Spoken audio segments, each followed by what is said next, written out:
चलिए boys and girls देखिए, तो भाइयों और बहनों आज का चैप्टर है हम लोग का income from capital gain. Income from capital क्या बाबू? गेन। भाइयों और बहनों इनकम फ्रॉम कैपिटल गेन आपके एग्जाम में कितने मार्क्स के आते हैं वो हम लोग करने के लिए आ रहे हैं। इनकम फ्रॉम कैपिटल गेन आपके एग्जाम में सेमेस्टर 4 यूनिवर्सिटी ऑफ कैलकाटा के एग्जाम्स में सिर्फ 10 मार्क्स का आएगा। कितना मार्क्स का आएगा बाबू? 10। कॉपी मेटिंग दे दीजिए। Income from capital gain 10 marks दे दियो ना। तो इसमें थोड़ा सा थियोरिटिकल डिस्कशन है, मतलब फर्स्ट क्लास समझिए all in all theoretical discussion के जैसा है। फर्स्ट क्लास में ज़्यादा सम्स नहीं है, उसके सेकंड क्लास से हम लोग सम्स करेंगे। आज आपको पूरा थ्योरी पॉइंट्स, उसका की पॉइंट सब लिखवा दे रहे, समझा दे रहे, उसका अगला दिन करेंगे सम्स। चलिए कॉपी में लिखिए पॉइंट नंबर 1, मतलब हेडिंग दीजिए इनकम फ्रॉम कैपिटल गेन। दे दियो ना, आ जाओ। देखिए भाइयों और बहनों कोई भी इनकम को पहले सुनिए शिद्दत से। इसमें थोड़ा सा कभी कभी क्या करता है ना, इसमें 5 मार्क्स का सम्स दे दिया, 5 मार्क्स का थ्योरी दे दिया इस टॉपिक से स्पेशली। तो देखिए इनकम फ्रॉम कैपिटल गेन क्या होता है भाइयों और बहनों? कैपिटल एसेट को बेच करके जो आप पैसा कमाते हैं उसको हम लोग कैपिटल गेन बोलते हैं। कैपिटल एसेट को बेच करके, तो capital gain refers to the income that arises from the transfer of capital asset. मतलब अगर आप कैपिटल एसेट को बेच रहे हो और उसको बेच करके आपका कुछ गेन हो रहा है। गेन क्या हो रहा है? गेन। जैसे 1 लाख का कार है और आप बेच रहे हो 1,20,000 में, तो गेन कितना हो गया? 1,20,000 गेन नहीं है, गेन कितना बताइए? 20,000। उस 20,000 को क्या बोलोगे? Capital gain. Capital gain, capital gain. तो भाइयों और बहनों what do you mean by capital gain? तो capital gain refers to the gain that arises from the transfer of capital assets. Capital asset को बेच करके जो प्रॉफिट अथवा गेन होता है, मतलब एक्स्ट्रा कमाई होता है, उसको क्या बोलते हैं? Capital gain. लिखिए point number 1, basis of charge. Basis of charge, basis of charge, इसका मतलब क्या हो गया कि कोई भी इनकम को कैपिटल गेन कब बोलेंगे? तो लिखिए पॉइंट नंबर 1, मतलब इस बेसिस ऑफ चार्ज के अंदर में point number A, there must be capital asset. Capital asset होना चाहिए।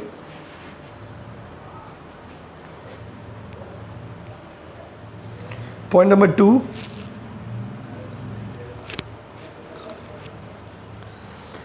There must be transfer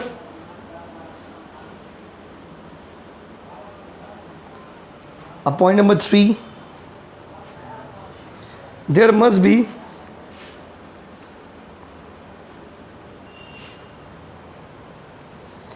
profit or gain.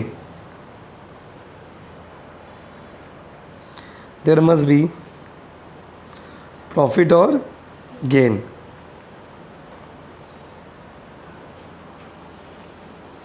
देखिए भाइयों और बहनों, अगर आपसे कोई पूछेगा कि कैपिटल गेन कब होगा तो उसके लिए 3 कंडीशन होता है। पहला condition there must be capital asset, दूसरा देयर मस्ट बी ट्रांसफर, और तीसरा there must be gain. Capital asset होना चाहिए, दूसरा उसका ट्रांसफर होना चाहिए, और तीसरा गेन होना चाहिए। तो यहाँ पर जो 2 वर्ड हम लोगों ने यूज़ किया, एक कैपिटल एसेट होना चाहिए और दूसरा ट्रांसफर होना चाहिए। दोनों का अपना अपना एक डीप मीनिंग है। कैपिटल एसेट कब होता है और ट्रांसफर किसको बोलते हैं? तो अब अगला हेडिंग यही हम लोग लिखने वाले हैं कि कैपिटल एसेट क्या होता है। कॉपी मेटिंग दीजिए। कैपिटल एसेट 2 वर्ड है ना, कैपिटल एसेट और ट्रांसफर, ये दोनों में इंपॉर्टेंट वर्ड है और ये दोनों का टैक्स में अपना एक डेफिनेशन है। हेडिंग दीजिए कैपिटल एसेट। चलिए कैपिटल एसेट का मतलब क्या होता है? Any property that is held by you. जो भी प्रॉपर्टी आपके हाथ में है, आपके पास है, जो भी प्रॉपर्टी आपके पास है उसको हम लोग क्या बोलते हैं बताइए? Capital asset. जो भी प्रॉपर्टी आपके पास है उसको हम लोग कैपिटल एसेट बोलते हैं, कुछ चीजों को छोड़कर। All property held by you, held by the assessee is the capital asset. आपके पास जो भी प्रॉपर्टी है वो क्या है? कैपिटल एसेट, सिर्फ कुछ चीजों को छोड़कर। तो लिखिए, बोले लिखिए ऑल प्रॉपर्टी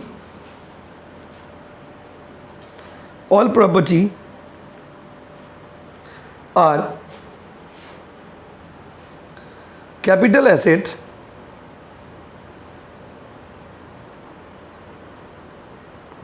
एक्सेप्ट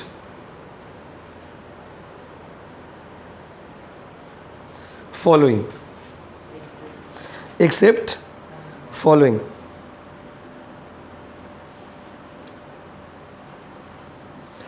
हर चीज कैपिटल एसिड है, सिर्फ किसको छोड़ करके बाबू बताइए?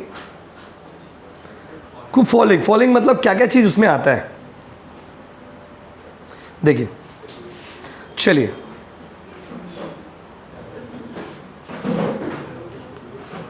सारा चीज कैपिटल एसिड में आता है, किसको किसको छोड़ करके?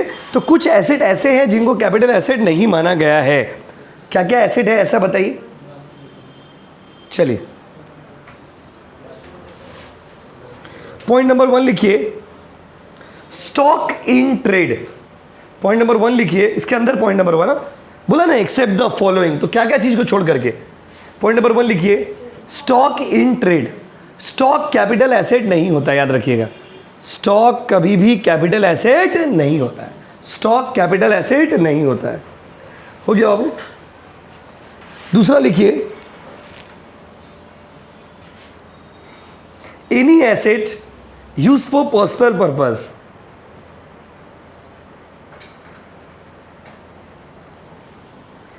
Any asset use for personal purpose except, कोई भी एसेट जो आप पर्सनल पर्पस में यूज करते हो, एक्सेप्ट। एक्सेप्ट मतलब क्या? इसमें भी कुछ एक्सेप्शन है, जैसे कि उसके लिखिए ज्वेलरी, एक्सेप्ट में jewellery, drawing, comma painting, etcetera. बहुत सारा एग्जाम्पल है, 2-3 तो लिखिए, ज्वेलरी, ड्राइंग, पेंटिंग। हो गया क्या? देखिए इसका मतलब क्या हुआ भाइयों और बहनों, पहले सुनिए कैपिटल एसेट क्या है, व्हाट इज कैपिटल एसेट। तो नॉर्मली जिसको हम लोग लोकल लैंग्वेज में फिक्स एसेट बोलते हैं ना, वही क्या बाबू? Capital asset. इसको हम लोग लोकल लैंग्वेज में क्या बोलते हैं बताइए? Fix asset. वही यहाँ पर क्या बताइए? Capital asset. लेकिन कैपिटल एसेट में कुछ कुछ चीज़ों को नहीं रखा गया, जैसे कि स्टॉक। स्टॉक कैपिटल एसेट नहीं होता है। दूसरा है पर्सनल इफेक्ट। पर्सनल इफेक्ट मतलब कोई भी चीज़ जो पर्सनल पर्पस के लिए यूज़ करते हैं, वो भी कैपिटल एसेट नहीं होता है। लेकिन कुछ चीज़ ऐसे हैं जो पर्सनल पर्पस के लिए होने के बाद भी कैपिटल एसेट माना गया, जैसे कि ज्वेलरी। ज्वेलरी तो आदमी पर्सनल पर्पस के लिए लेता है, लेकिन उसको कैपिटल एसेट माना गया। ड्राइंग, पेंटिंग, ये सब पर्सनल पर्पस होने के बाद भी एसेट है। तो देखिए ये जो क्या डेफिनेशन, सेकंड वाला पॉइंट देखिए क्या लिखवा है? Any asset use for personal purpose except. Except मतलब कोई भी चीज जो पर्सनल पर्पस के लिए यूज कर रहे हो वो कैपिटल एसेट नहीं है। लेकिन ज्वेलरी अगर हुआ तो कैपिटल एसेट है, पेंटिंग अगर हुआ तो कैपिटल एसेट है, ड्राइंग अगर हुआ तो कैपिटल एसेट है। और भी बहुत सारे एक्सेप्शंस था, आपको 2-3 पॉइंट लिखवा दिए। क्या जी? हम कार नॉर्मल है, कार पर्सनल यूज होगा तो फिर वो टैक्स से मतलब कैपिटल गेन में नहीं आएगा। देखिए उसके बाद अगला लिखिए, agriculture land in rural area. Agriculture land in rural area, दूर का जमीन है आपका गांव का, agriculture land in rural area लिखो बाबू। Agriculture land in rural area.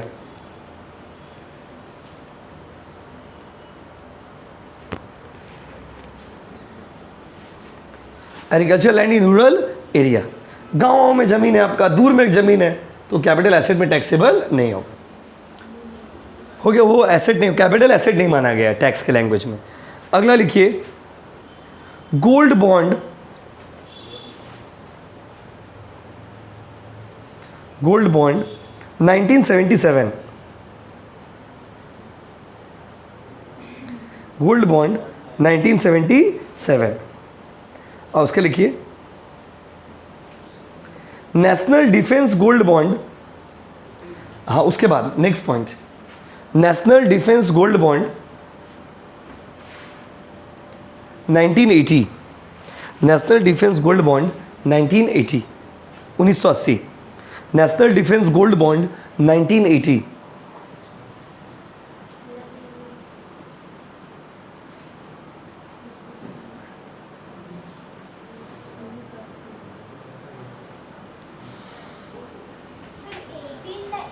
अस्सी 1980।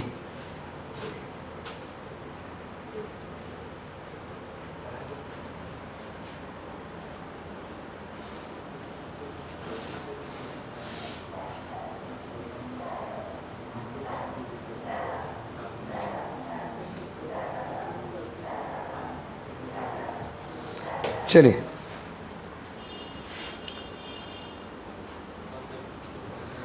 अब अगला पार्ट में आइए। देखिए तो कैपिटल एसेट क्या, देखो ये तो पार्ट हम लोग का हो गया एक तो। अब कैपिटल एसेट के भी टाइप्स है। कैपिटल एसेट कितने टाइप के होते हैं, कैपिटल एसेट कैसे कैसे होते हैं? तो my dear student, capital asset का भी अलग अलग टाइप है। क्या क्या टाइप है देखिए।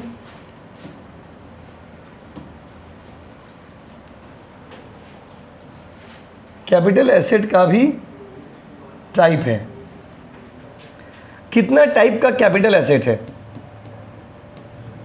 टाइप्स ऑफ कैपिटल एसेट, दो टाइप का कैपिटल एसेट बनाया गया, या फिर कैपिटल गेन कह सकते हैं। दो टाइप का है, एक शॉर्ट टर्म और एक क्या बाबू, लॉन्ग टर्म।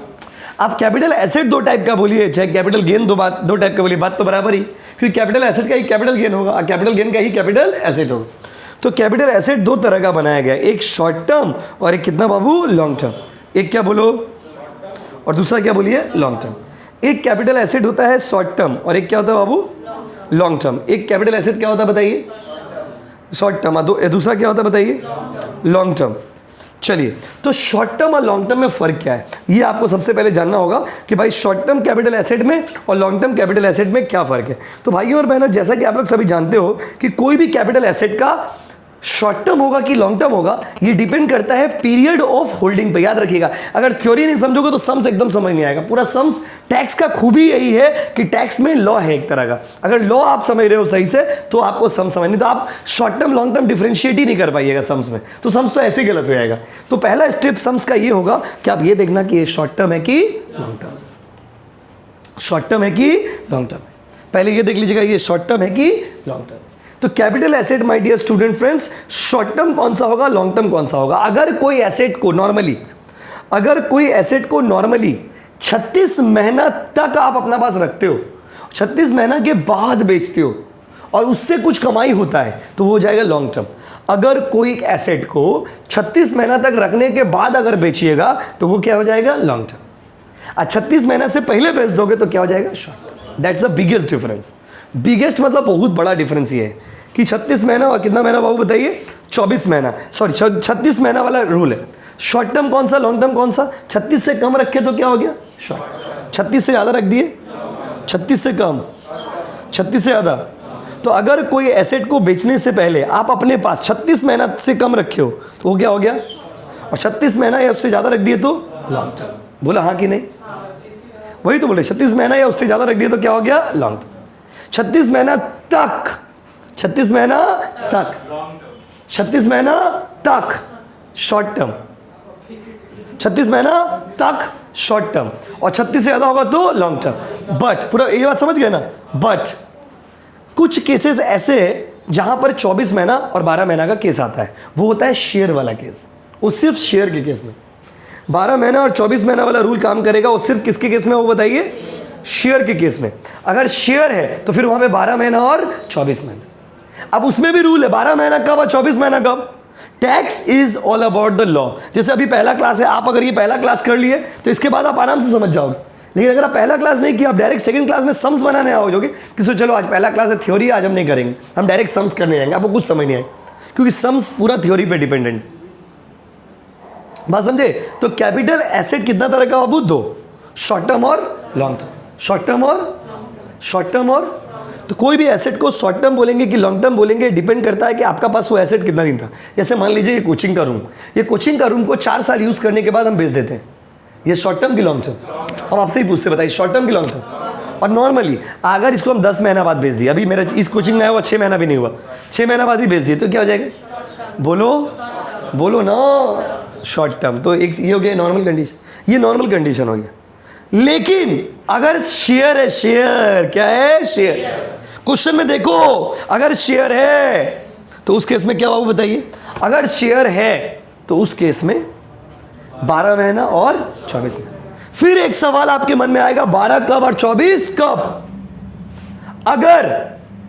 अगर शेयर लिस्टेड है, लिस्टेड मतलब registered in stock exchange of India.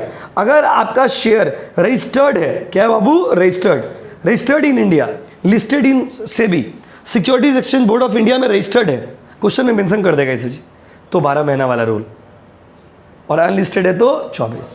अब यही सब रूल आप बुक्स में 4 पेज पढ़ोगे तो भी समझ नहीं आएगा क्या लिखा हुआ। स्ट्रेट रूल एकदम।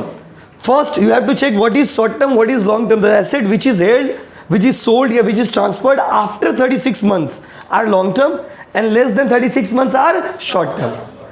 There is also the exception to this 36 months वाला rule. What is the exception? कि अगर आप शेयर डिबेंचर, मतलब शेयर बोलना गलत होगा, सिक्योरिटीज वर्ड यूज होता है यहाँ पे। सिक्योरिटीज में शेयर, डिबेंचर, प्रेफरेंस शेयर सब आ जाता है, इसीलिए हम लोग वर्ड यूज करते हैं सिक्योरिटीज। क्या बोलिए? सिक्योरिटीज अगर है तो उस केस में 36 वाला रूल अप्लाई नहीं होगा, 12 महीना वाला अथवा 24 महीना। 12 कब, 24 कब, यहां भी रूल है। 12 तब जब लिस्टेड। हम कैसे समझेंगे कि लिस्टेड है? मेंशन है।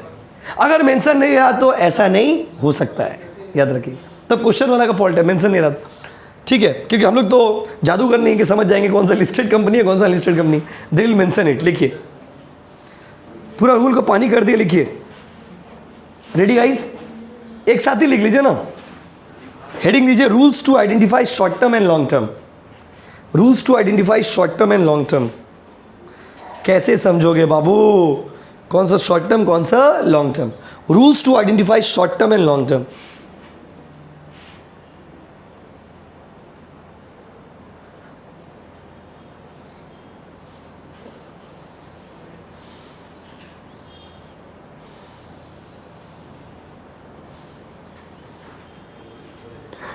चलिए आइए,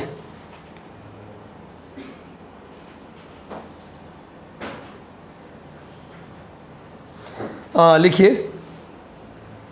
any asset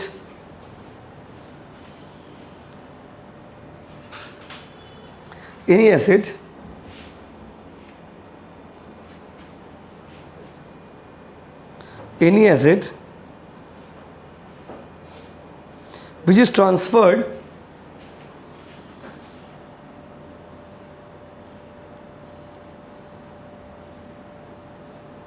any asset which is transferred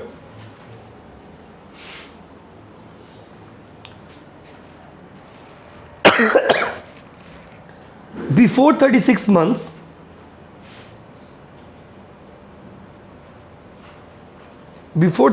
months हो गया, are considered as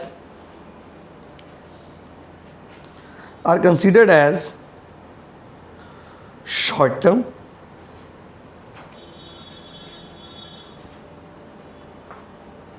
और उससे लिखे ना, और any asset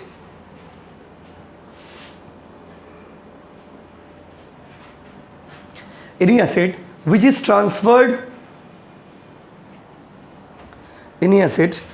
transferred after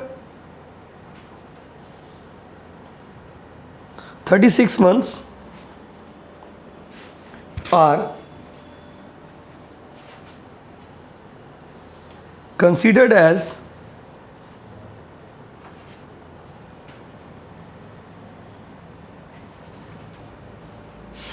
long term।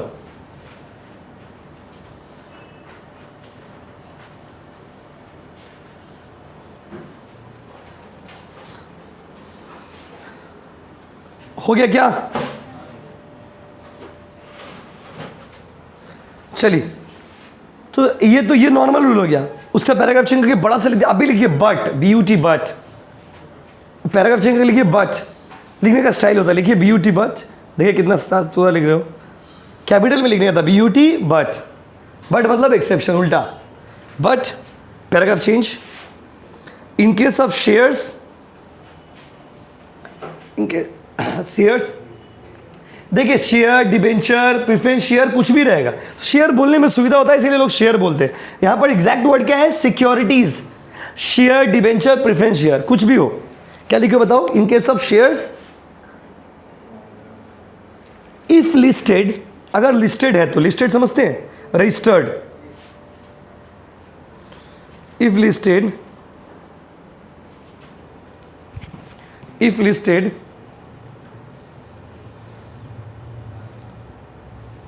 then 12 months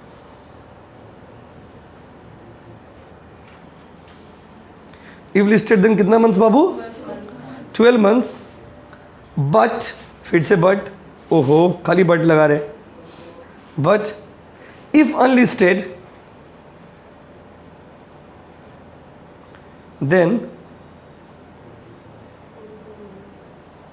24 months। मतलब सेम 36 वाला रूल 12 महीना हो जाएगा अगर क्या है बाबू लिस्टेड, और अगर अनलिस्टेड है तो 24 महीना हो जाएगा। Yes no guys? चलिए ये था पूरा कहानी शेयर डिवेंचर ये सब वाला का। चलिए आगे बढ़ते हैं। तो ये था इक्विटी शेयर, मतलब शॉर्ट टर्म क्या होगा, लॉन्ग टर्म क्या होगा ये। अब देखिए कैलकुलेशन के लिए अलग अलग अपना एक अप्रोच होता है दोनों का। शॉर्ट टर्म होगा तो उसका कैलकुलेशन का तरीका अलग होगा, लॉन्ग टर्म होगा तो उसका कैलकुलेशन का तरीका अलग होगा। चलिए स्टार्ट करते हैं। कॉपी में हेडिंग दीजिए, फॉर्मेट बताया आपको दोनों का। Calculation of short term capital gain, calculation of short term capital gain.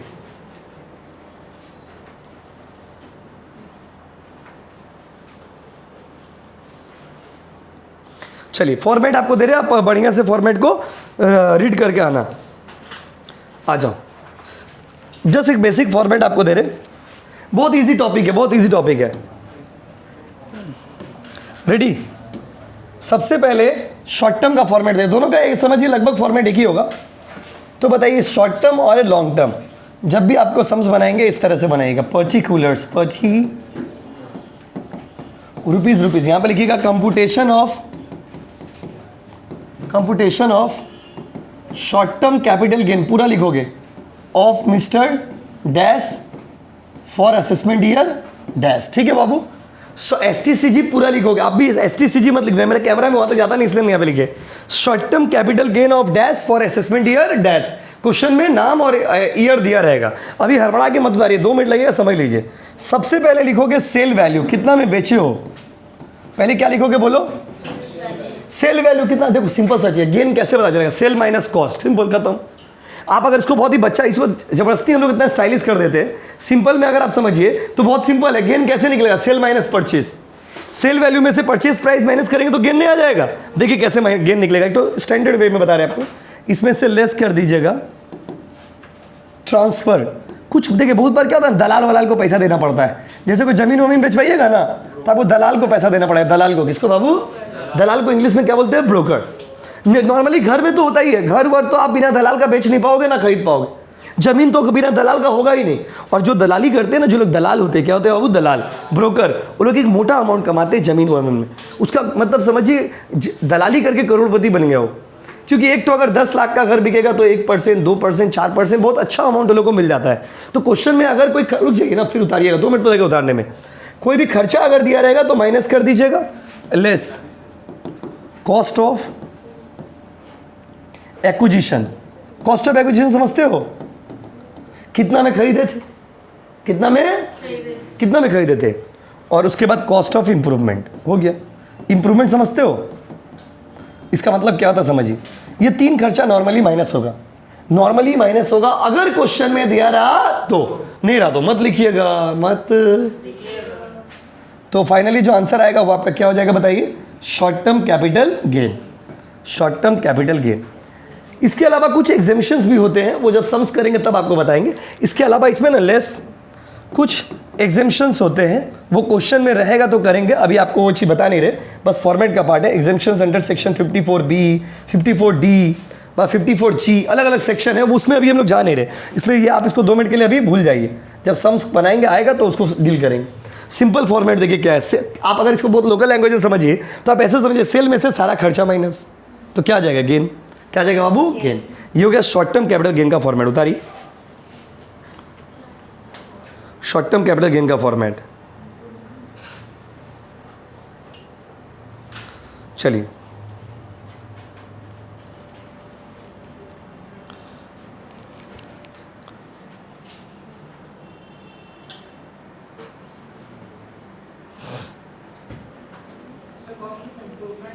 अच्छा, कॉस्ट ऑफ इंप्रूवमेंट बताते बताते दूसरे टॉपिक में चले गए। कॉस्ट ऑफ इंप्रूवमेंट क्या है? Very good. जैसे मान लीजिए हम आपसे तो कार खरीदे या नया गाड़ी ही आदमी खरीदता है, आप देखोगे जैसे हम ये रूम खरीदे, अपना एग्जांपल ही दे रहे हैं अपना कोचिंग का, जैसे हम रूम खरीदे तो हमको रूम, वो बाड़ी वाला जिससे हम ये रूम खरीदे कोचिंग वाला, वो हमको रूम देगा। जब भी आप किसी से घर खरीदते हो आपको घर देता है, कैसा कलर का घर देता है? व्हाइट कलर का, पुट्टी उट्टी करके देता है, रंग करके घर देता है? रंग करके कोई नहीं देता। आप कहीं भी बिल्डिंग खरीदोगे, घर खरीदो, कितना भी आप, हम लोग का छोड़िए, हम लोग का घर का बगल में यही एरिया में आइलैंड है, इतना बड़ा बिल्डिंग, करोड़ों रुपये एक तो फ्लैट का दाम है। थोड़ी ना आपको क्या लगता है वहाँ पर क्या सजा के देता होगा? नहीं, घर को सजाना हम लोग को पड़ता है। ये जो हम लोग फर्नीचर ये सब बनाए, ये जो इंटीरियर वो सब हम लोग का अपना किया हुआ है। यही हो गया कॉस्ट ऑफ इंप्रूवमेंट। इंप्रूवमेंट मतलब क्या? उसको और अच्छा बनाने के लिए आपने क्या खर्चा किया। जब एक आदमी बाइक खरीदता है ना, आपको पता होगा, बाइक खरीदता है तो उसमें कुछ भी सजा के नहीं देता, बाइक नॉर्मल बाइक देता है। आदमी उसमें चक्का का स्टाइल चेंज कर देता है, हैंडल का स्टाइल चेंज करवा लेता है, बत्ती दूसरा लगवा लेता है, वो आपका खर्चा है। Cost of improvement, cost of improvement, cost of improvement समझ गए ना? कोई भी चीज़ खरीदोगे उसको और अच्छा करने के लिए आपने क्या क्या खर्चा किया। होता है ना, आदमी बहुत खर्चा करता है, तो एक्चुअल अमाउंट तो तब तक नहीं निकलेगा ना जब सारा खर्चा माइनस नहीं करोगे। तो कोई भी एसेट से रिलेटेड 3 खर्चा, एक दलाल का खर्चा, एक्सपेंसेस ऑफ ट्रांसफर, या जरूरी दलाल का ही खर्चा होगा, उसके अलावा भी बहुत सारा खर्चा होता है। एक्विजिशन मतलब कितना में खरीदे थे उसका खर्चा, और कॉस्ट ऑफ इंप्रूवमेंट, इंप्रूवमेंट मतलब कि क्या आपका एसेट में डेवलपमेंट की हो, आप क्या एक्स्ट्रा खर्चा किए हो।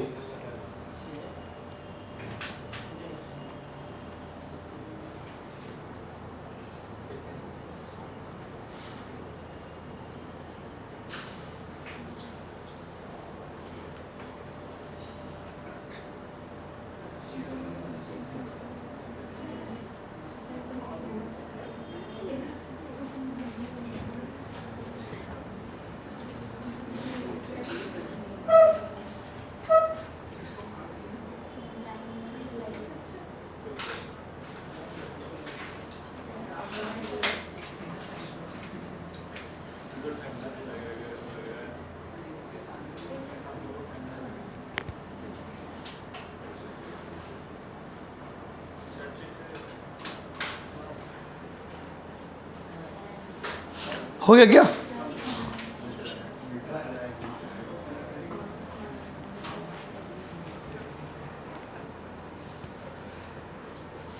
चलिए,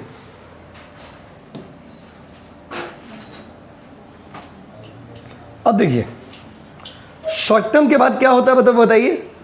लॉन्ग शॉर्ट टर्म का कैलकुलेशन में ना कुछ नहीं, शॉर्ट टर्म का कैलकुलेशन है हलवा और पूड़ी। क्या बाबू बताइए?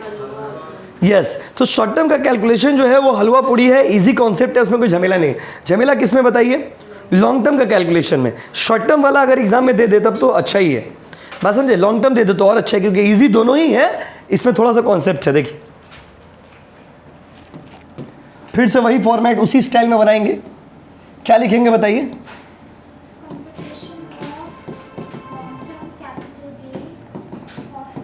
देखिए, computation of long term capital gain of mister for assessment year dash, computation of income from capital gain of mister dash for the assessment year dash. भाइयों और बहनों यहां पर थोड़ा ध्यान दीजिएगा please. Computation of long term capital gain of mister dash for the assessment year dash. अब देखिए, अलग अलग आदमी के लिए अलग अलग इंफॉर्मेशन है। तो सबसे पहले लॉन्ग टर्म अगर किसी व्यक्ति का होता है तो लॉन्ग टर्म के केस में आप क्या करोगे? लॉन्ग टर्म का फॉर्मेट पहले देख लीजिए ना। लॉन्ग टर्म का क्या देख लीजिए? फॉर्मेट देख लीजिए।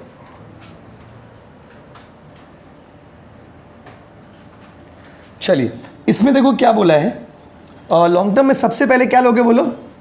सेल्स वैल्यू जितना दिया रहेगा, जितना भी आपको मिला है। फिर इसमें से सेम सेम सेम, फिर क्या माइनस होगा बोलो? एक्सपेंसेस ऑन, यहां तक पूरा सेम है। उसके क्या था बताइए? कॉस्ट ऑफ, सर आप तो बोले अलग है। कॉस्ट ऑफ, सर आप तो बोले अलग है। इसमें एक चीज अलग हो जाता है, इंडेक्सिंग, इंडेक्स्ड, यही अलग है। देखिए आपको इसीलिए इतना प्यार से फीलिंग लेके बताए। अब देखो फॉर्मेट पूरा सेम है ना, क्या चेंज हुआ बताइए? सिर्फ इंडेक्सेशन होता है, याद रखिएगा। लॉन्ग टर्म होने से इंडेक्सेशन होगा, शॉर्ट टर्म में इंडेक्सेशन नहीं होता है। अब आपके मन में एक नोटी क्वेश्चन चल रहा है कि इंडेक्सेशन क्या होता है। देखिए, इंडेक्सेशन का मतलब होता है, जैसे आज, जैसे एग्जांपल दे रहे, वो जो पीछे एसी है, जो 3rd नंबर में एसी लगा हो, 2nd नंबर में, वो एसी 2020 में खरीदे थे हम, और आज कौन सा साल चल रहा है? 2024। अब बताइए 2020 में हम उसको 30,000 में खरीदे थे, क्या आज भी उसका दाम 30,000 होगा? और बढ़ गया होगा उसका दाम। भले उसका दाम कम होगा, उसको हम बेचेंगे तो हमको कम पैसा मिलेगा, लेकिन उसका दाम मार्केट में और बढ़ गया होगा। बोलिए हाँ कि नहीं? एक आज हम एक जमीन लिए थे आज से 10 साल पहले, मान लीजिए 10,000 रुपया में, क्या उसका दाम आज भी 10,000 होगा? और बढ़ गया होगा। हर साल ना महंगाई बढ़ता है, और महंगाई के साथ, इन्फ्लेशन के साथ हम लोग एडजस्ट करते हैं। इसको बोलते हैं इंडेक्सेशन। क्या होता है वो? इंडेक्सेशन। इंडेक्सेशन आपको करना पड़ेगा, ठंडा दिमाग से समझिए, बढ़ाइए मत। आज नहीं समझोगे तो इसके आने वाले 3-4 क्लास आपका ब्लैंक चलाएगा, याद रखिएगा। लॉन्ग टर्म में इंडेक्सेशन होता है, इंडेक्सेशन। शॉर्ट टर्म में इंडेक्सेशन का दरकार नहीं। अब समझे? अब ये इंडेक्सेशन क्या होता है? हम लोग करेंट ईयर का वैल्यू को बेस ईयर के वैल्यू से कैलकुलेट करते हैं, मतलब उसको एडजस्ट करते हैं। महंगाई को कैसे एडजस्ट करते हैं बताइए? महंगाई से एडजस्ट करते हैं। तो आपको क्या करना होगा? कुछ नहीं करना, आपको सिर्फ इंडेक्सिंग करना होगा। क्या करना होगा? अब ये इंडेक्सिंग कैसे करेंगे? क्योंकि इंडेक्सिंग करने के लिए इंडेक्स नंबर चाहिए। सेम 3 में इंडेक्स नंबर पढ़ाए थे। इंडेक्स नंबर बताता है कि कौन सा साल में कितना महंगाई है, कितना % से बढ़ा है। तो इंडेक्सिंग करने के लिए आपको क्या करना होगा? इंडेक्स नंबर चाहिए होगा। इंडेक्स नंबर के आपको याद करने का दरकार नहीं है। कुछ ऐसे कोचिंग का बुक में फर्स्ट पेज में उन्होंने दे दिए। आप कोचिंग का बुक में फर्स्ट पेज देखो, इंडेक्स नंबर का चार्ट दिया हुआ है, लंबा चौड़ा। हम आपको दिखा देते हैं स्क्रीन पे, पलटने का दरकार ही नहीं है आपको। लो ना, देखो दिया हुआ है ना, 23-24 तक का इंडेक्स नंबर दिया हुआ, मतलब लास्ट ईयर तक का इंडेक्स नंबर दिया हुआ आपके एग्जाम में। माय डियर स्टूडेंट फ्रेंड्स, 99.99% आपका सम्स में ना इंडेक्स नंबर दे ही देता है, क्योंकि देखिए इतना बड़ा पूरा चार्ट तो याद करना पॉसिबल नहीं। तो इंडेक्सिंग होता कैसे, आपको डेमो देते हैं। जैसे कोई एसेट को मान लीजिए हम 23-24 में बेचे, मान लीजिए, जस्ट एन एग्जांपल। कौन से ईयर में बेचे? 23-24 में बेच रहे। कौन से ईयर में बेच रहे हो बताइए? 23-24 में बेच रहे, लेकिन उसको हम खरीदे थे 2020 में, जस्ट एन एग्जांपल। तो इंडेक्सेशन कैसे होगा? 20 का इंडेक्स नंबर कितना है? 300। 23-24 का कितना है? 348। और मान लीजिए 20-21 का इंडेक्स नंबर कितना है? 301। और खरीदे थे 10,000 में, तो देखिए कैसे इंडेक्सिंग होगा? 10,000 इंटू जिस साल में बेचे उसका इंडेक्स नंबर डिवाइडेड बाय जिस साल में खरीदे थे उसका इंडेक्स नंबर, हो गया। इससे एक नया वैल्यू आ जाएगा। समझे क्या हुआ? फिर से बोल रहे हैं, फिर से देखिए। सपोज हम एक तो एसेट को बेच रहे 23-24 में, सपोज मान लीजिए, 12 बोल रहे मान लीजिए, और खरीदे थे 2020-21 में, जस्ट एन एग्जांपल गाइस। कब खरीदे थे बताइए? 20-21। बेच कब रहे? 23-24 में बेच रहे। तो कितना में खरीदे थे बाबू? 10,000। तो हमको कॉस्ट, मान लीजिए कॉस्ट ऑफ एक्विजिशन का हमको इंडेक्सेशन करना है। कैसे करेंगे? 10,000 खर्चा जितना में खरीदे थे, इनटू जिस साल में बेच रहे उसका इंडेक्स नंबर डिवाइडेड बाय जिस साल में खरीदे थे उसका इंडेक्स नंबर। कोई दिक्कत बोली? थोड़ा इंग्लिश में अगर बोलेंगे तो cost of acquisition into the index number of the year of transfer divided by index number of the year of acquisition. जिस साल में खरीदे थे उस साल का, मतलब जिस साल में बेच रहे हो उसका इंडेक्स नंबर डिवाइडेड बाय जिस साल में खरीदे थे उसका इंडेक्स नंबर इनटू जो अमाउंट का इंडेक्सेशन कर रहे हो वो अमाउंट। यस और नो गाइस? इसको बोलते हैं इंडेक्सेशन करना। क्या करना बताइए? इंडेक्स। इसका फॉर्मूला आपको हम लिखा नहीं रहे, क्योंकि ये तो सम्स करते करते हो। फॉर्मूला लिख भी देंगे तो भी सम्स करोगे तभी आपको समझ आएगा। जैसे और एक डेमो दे रहे हैं आपको। मान लीजिए हम कोई एसेट को, जस्ट एन एग्जांपल समझने के लिए, बेचे हैं 2021-22 में, जस्ट एन एग्जांपल, और खरीदे थे मान लीजिए 16-17 में, राइट? और अमाउंट है जो खरीदे थे 50,000 में। अब इसका इंडेक्सेशन कैसे होगा? 50,000 इनटू जिस साल में बेच रहे 317 डिवाइडेड जिस साल में खरीदे थे 264। बोलो हाँ कि नहीं? आई होप आप समझ गए होंगे। इसी तरह से इंडेक्सेशन करना पड़ेगा आपको। इंडेक्सेशन क्यों किया जाता है? वैल्यू को इन्फ्लेट करने के लिए। इन्फ्लेट करने के लिए मतलब उस जब खरीदे थे तब जो भी वैल्यू था, आज कितना वैल्यू है, वो निकालने के लिए हम लोग इंडेक्सेशन करते हैं। बोलिए हाँ कि नहीं? बोलिए ना हाँ कि नहीं? चलिए समझ गए इंडेक्सेशन कैसे होता है? ठीक है, अच्छा। इंडेक्सेशन शुरू हुआ था 2001 से। कब से शुरू हुआ था बाबू? तो इसीलिए कोई भी एसेट जो 2001 से पहले खरीदेगा ना उसका अलग। अगर कोई सम्स बना रहे उसमें कोई एसेट 2001 से पहले खरीदे तो उसका केस अलग हो जाएगा। तो 2000 देखो सारा इंडेक्सेशन नंबर कौन से बात से है? 2001 से स्टार्ट है। आपको याद है मैथ्स में पढ़ाए थे कि बेस ईयर का इंडेक्स नंबर हमेशा क्या होता है? 100। इसीलिए देखिए जिस साल में शुरू हुआ था इंडेक्सेशन उस साल का इंडेक्स नंबर कितना है? 100। उसके बाद हर साल अपना एक्सपर्ट इकोनॉमिस्ट लोग मिल करके ये इंडेक्स नंबर देते हैं। हर साल का इंडेक्स नंबर अलग होता है, इनकम टैक्स अथॉरिटी देता है। आप लोग का सब, अब आपके मन में एक ही सवाल आ रहा होगा कि सर इंडेक्स नंबर तो ठीक है, लेकिन हम लोग इंडेक्स नंबर याद करना होगा इतना। देखिए क्योंकि क्वेश्चन में तो कोई भी साल का एसेट कोई भी साल में बेच सकता है। एक चीज याद रखिएगा, इंडेक्स नंबर क्वेश्चन में दे देगा। आप कोई भी सम्स अगर खुद से रैंडमली भी चेक करके देखोगे इंडेक्स नंबर दिया रहता है। सर अगर नहीं दिया तो अजब बात करें, दे देगा, नहीं देगा तो ना बनाते बनाते आपको याद हो जाएगा। सबसे बड़ा बात ही समझिए, नहीं दिया तो बनाते बनाते क्या हो जाएगा? याद, बट दे देता है। आप कोई भी सम्स खोलोगे इंडेक्स नंबर दिया रहेगा, जिस साल में खरीदोगे उसका इंडेक्स नंबर दिया रहेगा। जैसे मान लो क्वेश्चन में 2 डेट यूज हो रहा है, एक तो 4-5 और एक तो 23-24, तो 4-5 का दिया रहेगा, 23-24 का दिया रहेगा, जो काम का है वो दिया रहेगा। अभी सम्स बनाएंगे ना अगले दिन तो देखोगे आप। क्लियर है गाइस? चलिए उतारिए, पहले यहां तक उतारिए फिर बात होगी।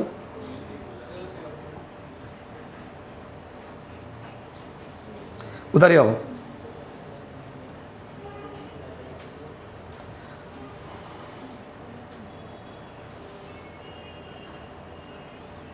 उतारिए। फिर एक तो रूल है बस खत्म हो जाएगा, एक तो एक्सेप्शन है। उतार लीजिए, चार्ट उतार लीजिए।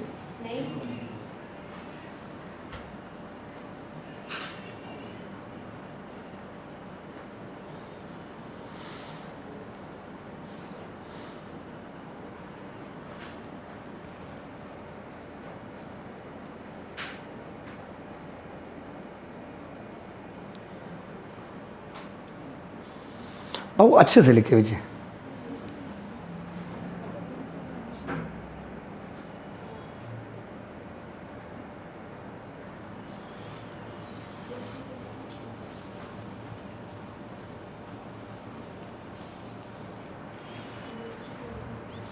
फोर्थ वाला ये चारों में से एक ठो लेना होगा आपको।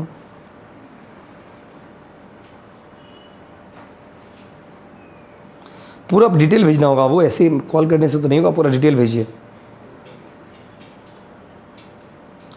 ओके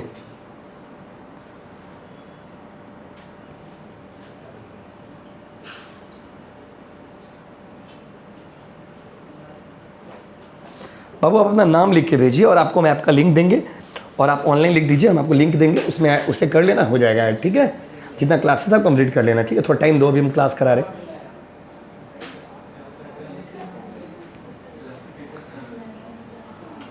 आप पेमेंट का स्क्रीनशॉट भेजिए अपना। ठीक है बाबू, बच्चे ने मैसेज किया है, हम उससे बात कर ले रहे। 800 चले क्या? देखिए आ गया होगा, उसका दरकार नहीं है, व्हाट्सएप ग्रुप में ऐड कर दी।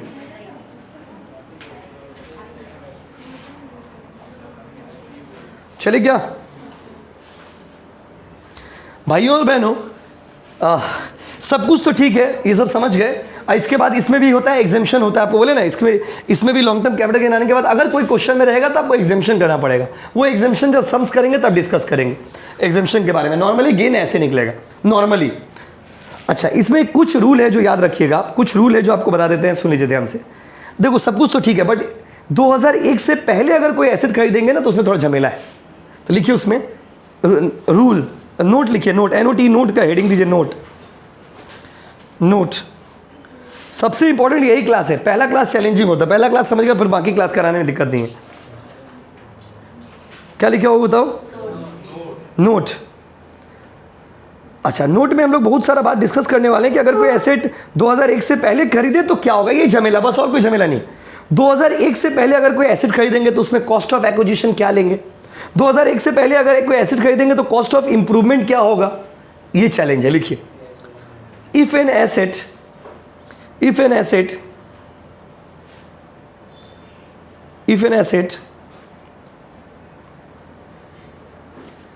is acquired before, क्योंकि इंडेक्स का चार्ट तो हम लोग के पास 2001 से अवेलेबल है, उससे पहले का एसेट का क्या करिएगा? इंडेक्स का चार्ट तो 2001 से अवेलेबल है, तो उससे पहले का अगर कोई एसेट हुआ तो क्या होगा? लिखिए, क्या लिखिए बाबू? If an asset is acquired before 1 April 2001,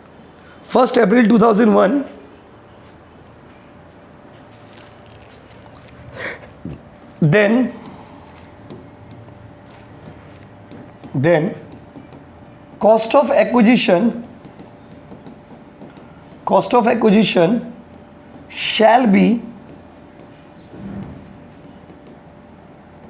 जैसे हम लिख रहे वैसे लिखोगे, higher of actual cost or fair value on 1 April 2001।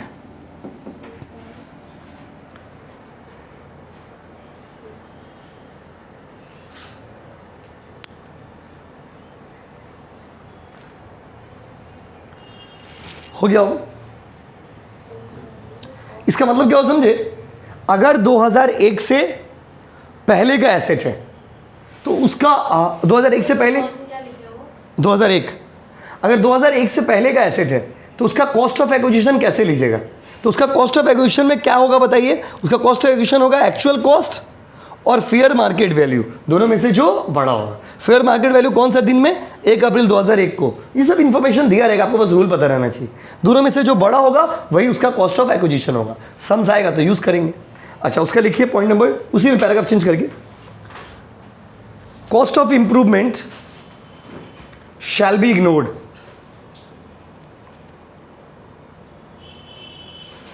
Cost of improvement shall be ignored. ये सब एक्सेप्शन है, बहुत कम ही सम्स में यूज होगा। Cost of improvement shall be ignored. सुन लीजिए, 2001 से पहले का खरीदा हुआ एसेट में इंप्रूवमेंट कॉस्ट नहीं लेना है। क्लियर है गाइस? और 2001 से पहले का एसेट का एक्विजिशन कॉस्ट कैसे लीजिएगा? उसको जितना में खरीदे थे वो वैल्यू और 1 अप्रैल 2001 को जो वैल्यू है, दोनों में से जो बड़ा हो। ये एक यूनिक केस है। यूनिक केस मतलब समझिए, अगर 10 तो सम्स बनेगा तो शायद कहीं एक तो मिले, वो नहीं भी मिल सकता है एकदम, लेकिन कभी अगर दे दिया तो इसीलिए सब रूल लिख लिए। सारा रूल आपको लिखवा दिया, अब अगला दिन सारा रूल को हिट करेंगे। Thank you so much.